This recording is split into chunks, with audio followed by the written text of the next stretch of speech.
Hello সবাইকে, স্বাগতম আমার ছোট্ট ইউটিউব চ্যানেলে।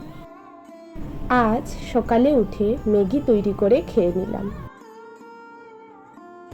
এর মধ্যেই একটা পার্সেল চলে এলো, সেটাও রিসিভ করলাম।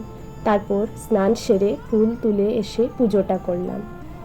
আজ একটু তাড়াহুড়ো করছি, কারণ দিদাকে বাড়ি দিয়ে আসতে দিদার সঙ্গে যাচ্ছি। যাই, এখন তাড়াতাড়ি রেডি হয়ে নিই। আজ এই ছোট্ট কানের দুলটা পরছি। ছোটবেলায় মামার বাড়ি মানেই ছিল একটা আলাদা আনন্দ।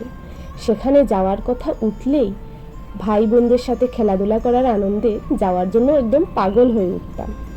স্কুলের বার্ষিক পরীক্ষার পর যে ছুটিটা পড়তো, কিংবা গরমের ছুটিতে মামার বাড়ি যাওয়া ছিল সবচেয়ে বড় আনন্দের। কি সুন্দর দিনগুলো ছিল, তাই না?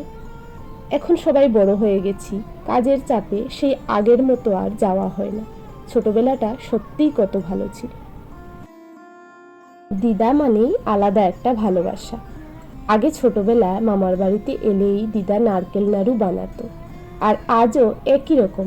বাড়িতে ঢুকতেই আমার জন্য নাড়ু বানাতে বসে গেছে। দিদার হাতের সেই স্বাদটা আমার সবচেয়ে প্রিয়। আজ দিদার বাড়িতে থাকবো, তার জন্য সন্ধেবেলা ওই মামার বাড়ির পাশেই একটা বাড়িতে ঘুরতে গেলাম। সেখান থেকে ফিরে আসার সময় এই পপকর্নটা কিনে নিয়ে আসলাম। এটা আমার খুব প্রিয়। আচ্ছা, আজ এতটুকুই। সবাইকে টাটা, বাই।